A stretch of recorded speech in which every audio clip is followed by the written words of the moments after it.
Welcome to the Amsterdam Film Show for October 2019. My name's Kathy, and who've we got here? Kiko, hi. How are you? Kiko Morale. I'm going to put your mic near you. We've been, it's been a month since we last did the show. Yeah, it's been a while. We've been talking about bringing it to you bi-monthly. And that sounds so fun. We should do it. I don't know, man. This might be the month, October, so you might get 2 editions of the Amsterdam Film Show this October. But for now, we've got for you reviews of Joker and a melodrama, After the Wedding. You've got lots to say about the Joker, haven't you, Kiko? Oh, yeah. I thought it can also be said in one word. Like, it was phenomenal.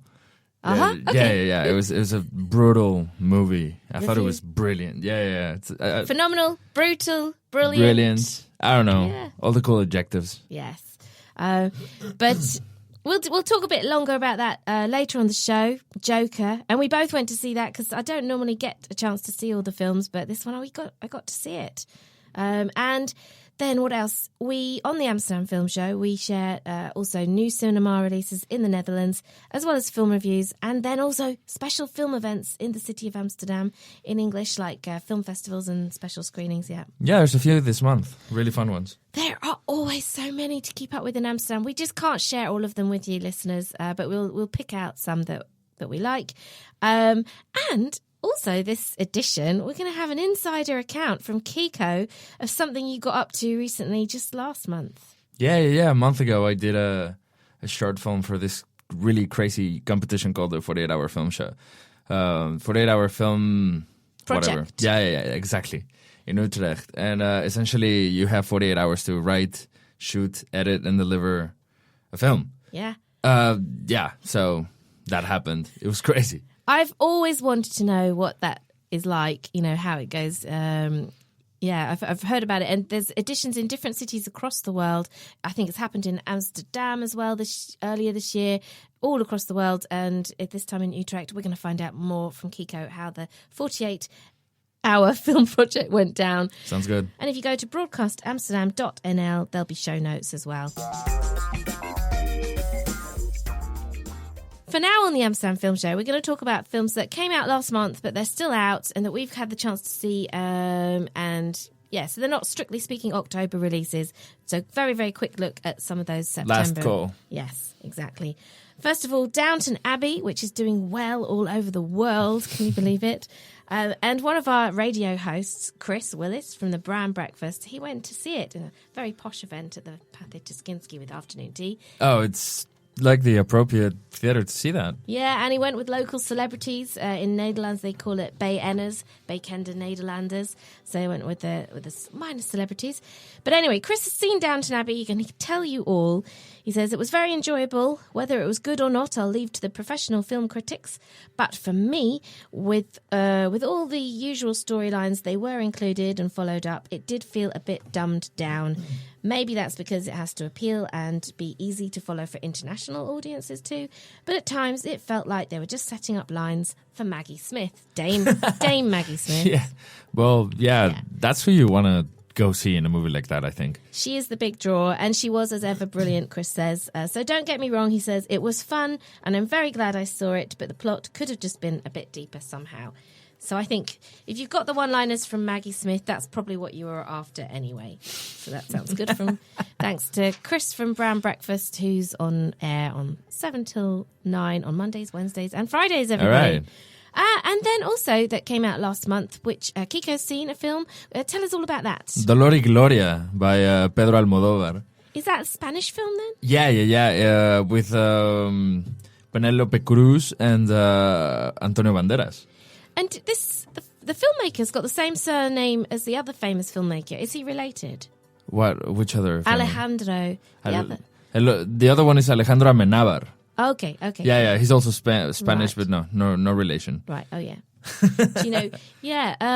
No, this is a really good movie. It's kind of like autobiographical for Pedro Almodóvar. It's about a director in his early 60s or late 50s. Ooh. And who had a lot of success in the past, and now he's having a lot of health problems, and his body cannot take shooting another movie, And it's also kind of a story of him finding himself, because it goes hand to hand with his childhood and his mother, who is played by Penelope Cruz. Yeah.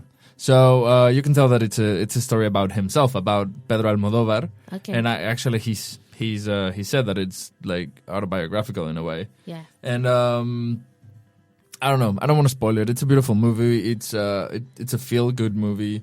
It seems a bit more nostalgic, a bit more thoughtful. It's very nostalgic. Than his other stuff, which are more just kind of comedy. Yeah. There's definitely comedic moments, but it's a drama. It's a light drama. It's not too heavy. It's a really beautiful watch. Like I really suggest, if you can go see it. Yeah. Remember there and Rialto. It has expat showings. Okay, cool. With English subtitles, so you're going to be able to find one or two.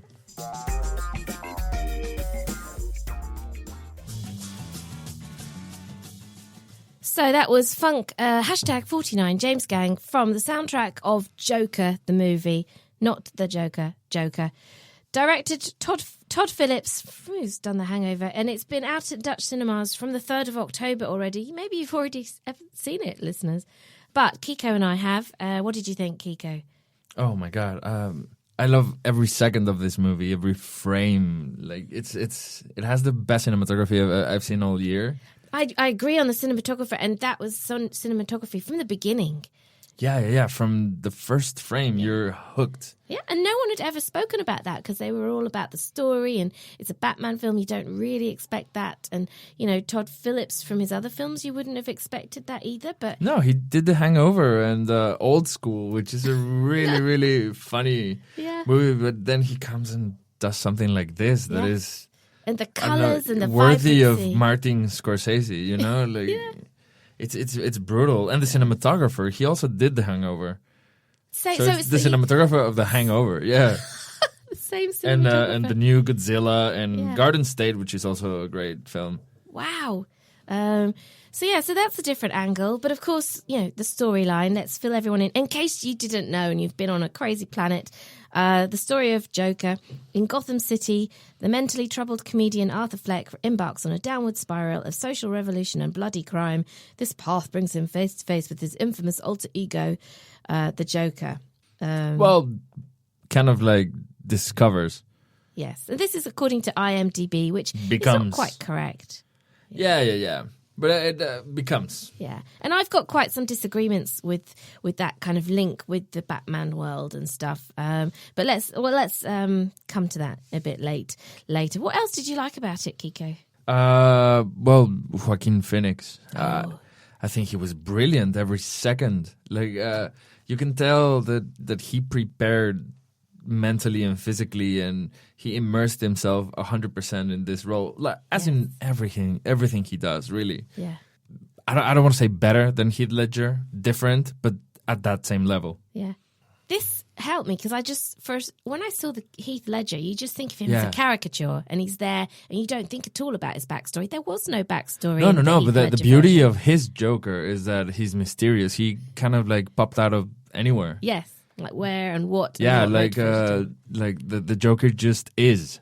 Yeah. You didn't need to think about his backstory, and the mystery about his backstory made him a lot more terrifying. Yeah, and then there's the other Joker who was Jack Nicholson, where he fell in a vat of chemicals or something, and that one is a caricature. Face. Yeah, and that seems more Batman, really. That seems more, superhero comic type of style. Not necessarily, because there's a lot of really serious comic books out there. Okay. Yeah. Like, you can check The Dark Knight, which is by Alan Moore, and who wrote Watchmen. Like, these are comic books that are way too complex. that just a comic book movie. Like, there's a lot of comic book movies that we don't know that are based on a comic book. Like A History of Violence. It's really good drama that nobody knows that it's based on a graphic novel. I suppose, you got the graphic novels, and then I'm thinking of the traditional, comic book style of the Batman, but also things like the Hulk and Spider-Man. There's always this, I don't know, an inciting incident or accident of fate, scientific accident, or, for those gets kind bitten of by a characters. radioactive spider and becomes Spider-Man. Yeah. And sometimes you feel like you need that, but for here it was completely different. And maybe I'll say now why I don't think it should be classed as a superhero movie. Joker, this version, it really is standalone, but it's definitely not a superhero movie because there are no superheroes here. Yes, but it is a comic book movie. It's a standalone for sure. Mm-hmm. But I mean, it is true to the source material because the Joker has always been a really, really tragic character. Okay. And his insanity has always come from society and how society treated him. So he was pushed to a point that he doesn't really care. He just, like he says, he just wants to watch the world burn, like Alfred says in the Dark Knight movie. Okay. So like some people don't really have a mean to an end. Some people just want to watch the world burn with no reason. And that is the character of the Joker. I just need more meaning, I suppose, Kiko. I need reasons. I think there were definite links to the Batman world because you had Alfred the Butler in this film, but he was completely different. I think I didn't like the actor who played him. I didn't like the way they introduced him. And then you've got the young little Bruce Wayne and Bruce Wayne's father. I forget his name. What was he? He's in it quite heavily as a motivating kind of thing.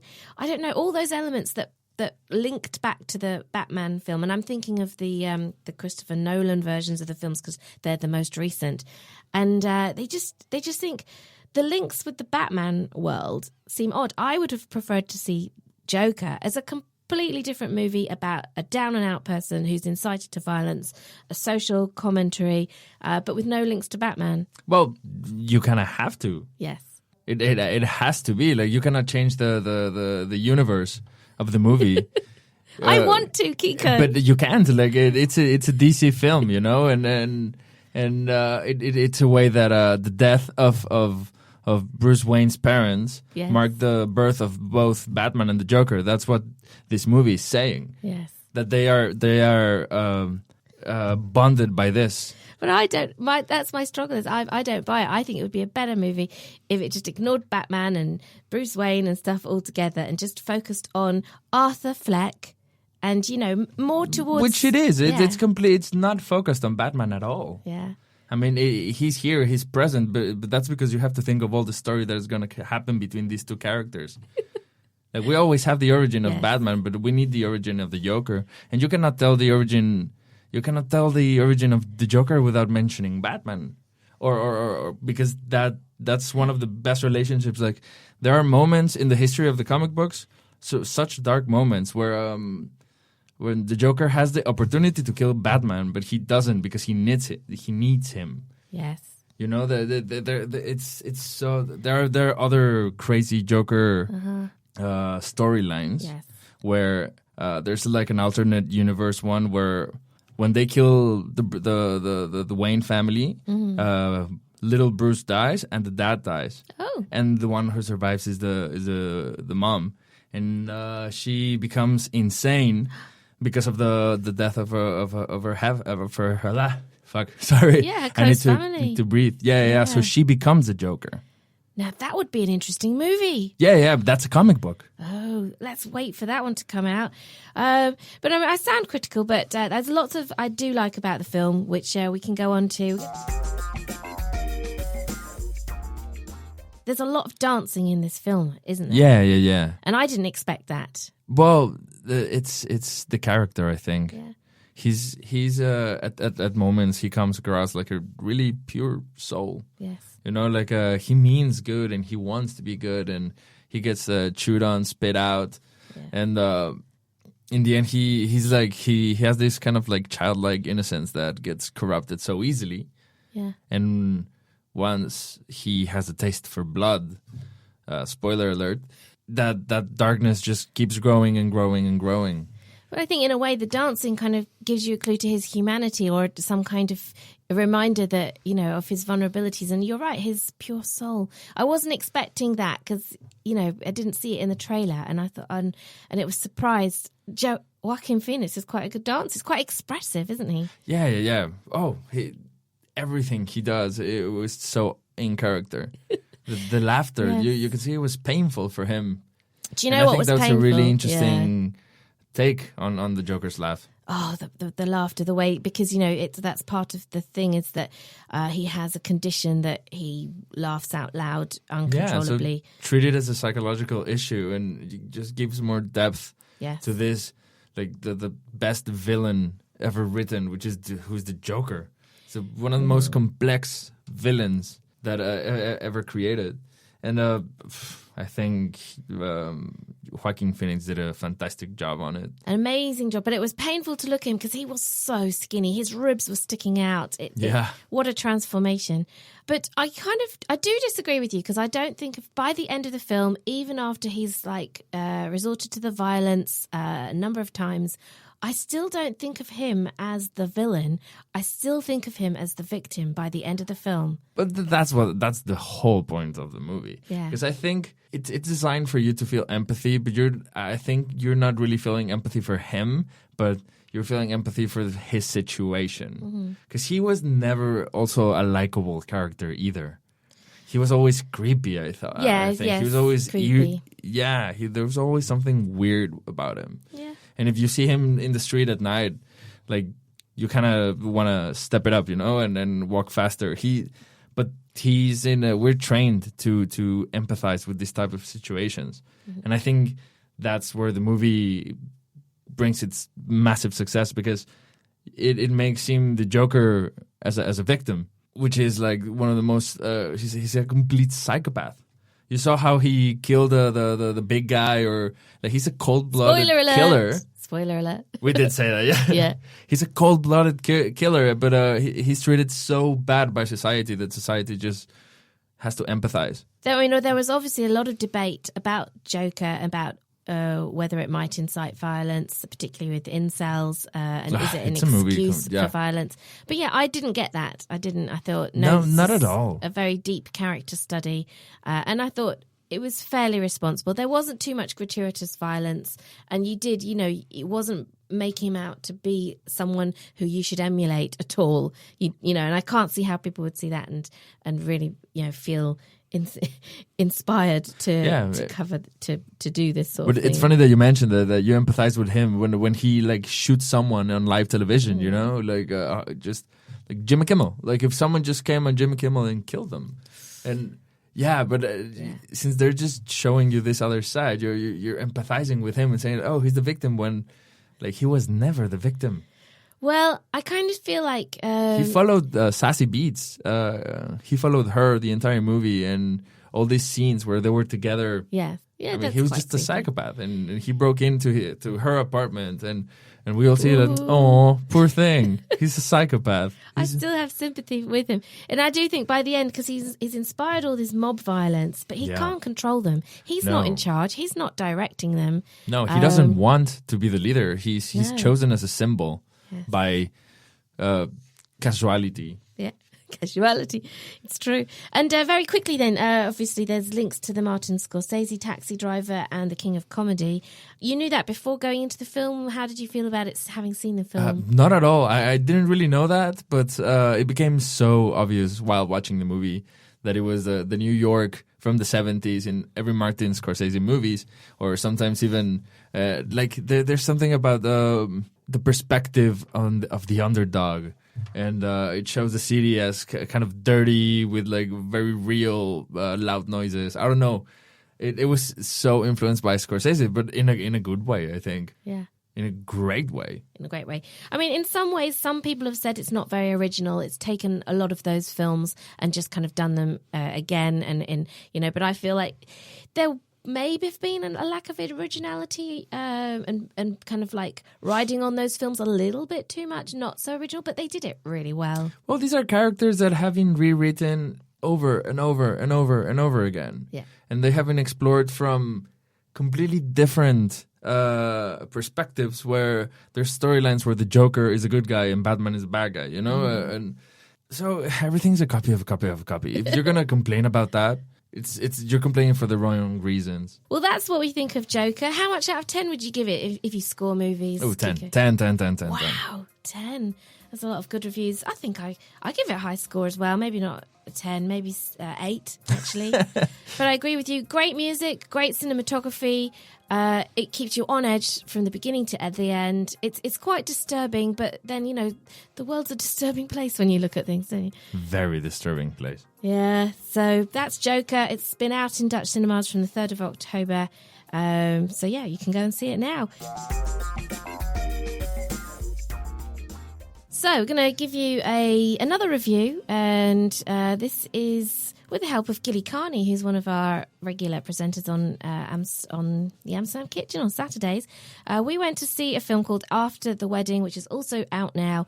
It's a bit of a melodrama, and I don't know, it's got Michelle Williams, Julianne Moore, lots of big names. We talked about it after the movie. Here we go. Okay, so the film After the Wedding is released on the 3rd of October. Isabel, played by Michelle Williams, comes from India, running her orphanage to the US to meet a wealthy benefactor, played by Julianne Moore. And, you know, there's basically, she doesn't say yes straight away. There's kind of, she has to jump through hoops. She's invited to Julianne Moore's, forget her character's name, a family wedding at the weekend to get to know them. And of course, the father of the bride, played by Billy Crudup, is actually someone from her history. You can see that from the trailer. And then it's like, oh, what did you do? Gilly, you've seen the film. What do you think? Yeah, I enjoyed it. I did. It's not groundbreaking, or it's not, it's not going to set your world on fire, but it was a very pleasant film to sit and watch. I mean, beautifully shot, great cast. You know, you've come across the story before, but actually it was really fresh to see it, with these strong female characters in place. And so, I enjoyed it. I mean, you know, there were a couple of things, altered my response to it a little. Like I couldn't kind of quite get past Michelle Williams' haircut for the first half an hour. It was too expensive for someone who's running living an orphanage. in Kolkata, running an orphanage. Yes. But it suited her. Yes. You also used the phrase property porn, didn't you? Which was very appropriate because, I mean, it's beautiful where they're living, but it's sort of, there was an odd tension there. Yeah, they're very, very wealthy, and then they're poor, setting in India, which is where the film starts, in India. From the trailer, you get a very different feel of a film I felt. I was anticipating more of a thriller style, some kind of psycho. Yeah. One of the women that I can see why you might get that impression. Yeah, a bit more of a dark history perhaps, and I was expecting it to go down that. If you remember a film called The Hand That Rocks the Cradle, which is a very family based film, this is a very family based drama. I thought it was going to go a whole other way, Gilly. And I was happy for that, because I wanted more of a melodrama thriller with some, I was expecting some kind of violence. Smash plates. Yes. Someone who's going to, have murder on their mind, perhaps. Maybe that's just me being a bit too salacious. And then about maybe 3/4 of the way through, it went very thoughtful and actually quite maudlin, I think. Quite sad, actually. There were some tears shed in the cinema. So for me, I wasn't prepared for that. I was like, oh my God, I wasn't going in for a weepy, And so then, if you have those expectations, modify them. Yeah. It's a much more thoughtful film. I think it's quite manipulative myself. Like, I didn't appreciate that. I think although, you're supposed to feel sad for the characters, I won't give any spoilers away, none of the characters actually seemed that likeable. So then that was very hard by the end of the film, because it gets quite sad, to have any compassion. I didn't. Did you feel compassion? Good question. Compassion? No, I suppose not. I mean, it all resolved itself the way you expect it to. In that sense, there's no huge surprises. Julianne Moore gives quite a raw performance in it, I think. Michelle Williams a bit more. She's just a little bit silent, giving these little subtle looks. I don't know. She was a bit annoying by the end of it. I did. I must admit, I wanted her to lose her rag a lot earlier. Yeah. A lot earlier, and she justifiably could have done. It's all that yoga and meditation in India. Perhaps, yeah, paying off, but it's obviously there to sort of build the tension along the way, and then. What's interesting is Billy Crudup. He's an actor who's he's not a main lead actor really, but you've seen him in a few things. He was in Spotlight as a kind of not corrupt, but not a very good lawyer. He wasn't a sympathetic character. He's never a sympathetic character. I don't think I've seen him in very much where he plays a nice guy. And here he did generally come across as a good father and stuff. And it was kind of unusual to me because I imagine he goes to castings and they're like, we're looking for a wanker, and he's like, oh yeah, I'm that man. But this was a very different role for him, so it was surprising. Yeah, and I think it's hard. He's ridiculously good looking, and I think which makes the role that he's playing a little hard to believe, because he's playing an artist, a sort of tortured soul type, and yet he's there in his fabulous clothes. I mean, because they are very wealthy, so I don't know. I found that a little harder to get behind. How much out of 10 would you give it? 6. There you are. After the Wedding, released on the 3rd of October in the Netherlands and Amsterdam, and thereafter. Broadcast Amsterdam. Oh yeah, Broadcast Amsterdam. You're here with the Amsterdam Film Show. Kiko's going to tell us all about the 48-hour film project, because he knows, because he's done it. Right, yeah. I heard about this years ago, and I always thought that it was a crazy thing to do. And so I decided to do one. It's my 3rd short film in Europe, and I wanted to do something in Dutch for the first time. It was, like I said before, writing, shooting, editing, and like finishing a film in less than 48 hours. Yeah. And deliver it, And you can't come ready prepared with a film up your sleeve because they give you like things that you need to put in, like a character, a prop, a character, and a line of dialogue. Ooh. But you wrote the film and directed it. How did you form your group? Well, some of the guys I already knew, and there's like a big community that does this kind of projects all the time. Between that and also help from friends. Like Jos Smit, which is an actor that I work with a lot. He helped me find a lot of my crew. Diane, who was my co-writer, I know her through a friend, but I've known her for a year already. Neil's the producer. We've been talking about working together for a while, so we just decided to go for it, and it was fun. It was really fun. How do you find the money? I mean, does it cost you anything, or do you already have the equipment? No. Well, luckily, some of my crew had their own gear. We did have to invest a little bit of our money. Right. But there's this company called Budget Cam, which is a rental house, and they gave like a special discount for people that were doing the project. Yeah. And so yeah, you do have to invest a little bit of your own money. But it's a fun experience. Yeah. By the rules, the rules dictate that nobody in the crew gets paid. Like everybody has to be a volunteer. So that makes things a lot easier. So you can focus your money on getting better gear, so it looks better, or stuff like that. It makes a level playing field because it is a competition. Yeah. It is a competition. There was like 38 films competing. Yeah. But they're short because your film 6 minutes. I think the limit is 7 minutes. Right. Plus 1 minute of credits. Yes. But mine was 6.5 minutes. I don't remember very well. And it is in Dutch, but you've got English subtitles available on your YouTube version. But the title... Spanish subtitles available too in that version. Yeah, great. And it's the title. What does it mean? De zwaarste last. De zwaarste last means the heaviest burden. Right. Which is a theory by Sigmund Freud or Friedrich Nietzsche. Yes. I don't remember, one of those two. And it is related to what the film is about. Yeah. So, listeners, you should go and check out Kiko's film that he made very, very quickly over the weekend. Weekend, not last weekend. It's one of the craziest shoots that I've ever done. Yeah, but you're right. With a title like that, it has got this existential vibe. Yeah. But then, like you, typical of your style, there is an element of horror in it. Well, yeah. We try to add some lo-fi sci-fi. Yeah. Which is like sci-fi without the technology. Yes. And we did it by creating this kind of time loop element into it. Yes, and I thought it worked really well. Diane, she's Dutch and she's a screenwriter. Mm-hmm. So we wrote the description of the script in English and the dialogues in Dutch from scratch. Yeah. So we would discuss the dialogues and she would write them in Dutch. And she came up with a lot of really crazy things. And I don't know. I think that she helped me write a really good story. Yeah, and in a short 6-minute film, the music did a lot because it really helped build the tension really fast. And so the music. It was actually done by a local Amsterdam music producer who happens to be my brother-in-law. Uh-huh. Yeah, his name is Brendan Van Eden, and he's really, really talented musician. And I asked him one day, like, "Hey, you want to do music for a film?" He said, like, "Well, I've never done it, but sounds fun." And it was an own challenge for him because he had I don't know, like 10 hours to do the music.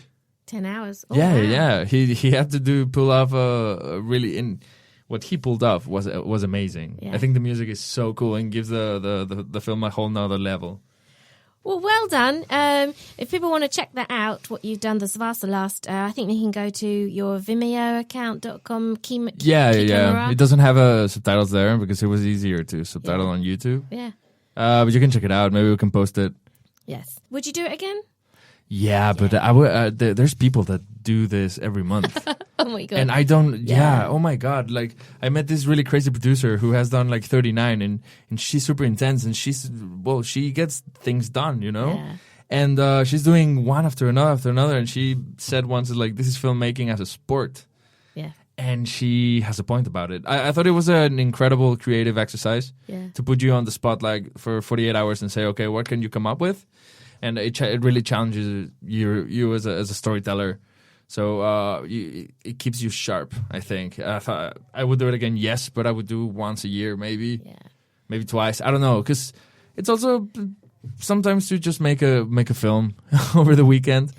Why not? And it was a great experience to direct something that was completely in Dutch. And luckily that there are those opportunities in Amsterdam and in Utrecht. Who knows, maybe it'll go to Rotterdam as well. But that's great. That's the 48-hour film project. We're going to quickly move on now because we're finishing up at 5 and we've got a couple more new releases and some special film events. We are going to do 2 editions this month. I think we have to because we've got so much to talk about. Yeah, Halloween special alert. So that'll come later, but from the 9th of October, you've got something good for half term, Huis Vakantie for the kids, Abominable. But look out, that's the title of the original version in the Netherlands. They're calling this animation Everest, de Jonge Yeti. And it's about a young Yeti, an animation. From the 10th of October, you've got The Goldfinch, which is a kind of like a literary adaptation from a very well-known book by Donna Tartt. It's got Nicole Kidman in it. So that might get you for the intellectuals. And then also from the 10th of October, a big director, Ang Lee, has got Gemini Man with Will Smith. Yeah, Will Smith. Oof. I heard, I didn't hear good things about it. No, we didn't. So shame there. We've also got on the 11th of October, not in the cinema, but on Netflix, the big release of El Camino, a Breaking Bad movie. Yeah, I'm excited about it. I heard that Vince Gilligan said that this is not a movie catered for people who haven't seen Breaking Bad. Right. He wanted to make a movie for the fans. So yes. Brilliant. Yeah. I am a fan. We are a fan. So that's coming up. I don't know how I'm going to see it because I don't have Netflix. I'm going to have to come over to your house, Kiko. Sure. From the 16th of October, Maleficent 2, another one for the kids. From the 17th of October, a very nice French film, Portrait de la jeune fille en feu, Portrait of a Lady on Fire. And then we've got a whole load of horror films, which we'll cover in the second edition of the Amsterdam Film Show. So for now, we better flip quickly to those special events. There's a Rocky Horror Picture Show coming up. Is that right? Yeah. We can cover it next time because it's on Halloween. Okay, that's we on should Halloween. check. There's more than one. There's one in La 111, there's one in Q Factory, and there is one in Cinema of the Dam. Okay, cool. That's good. Then more closely to that then, there's the Parole Film Festival from the 10th to the 13th of October. So that's coming up soon. Look it up, PAFF.NL. The highlights of this are Saturday, the 12th of October, Parasite, the thriller. It's a foreign movie. I think it is Chinese or Japanese, but with English subtitles on the 12th of October at the Cine Centre, and it's an advanced screening because it doesn't come out properly until November. The director of that is Junbong Ho Bong. So I think this is Korean, actually. Snowpiercer. Brilliant film. And that was great. That is playing a role in the Parole Film Festival. And there's lots of other good screenings from the 10th till the 13th of October. We gave you the heads up here. I think we should call it a day.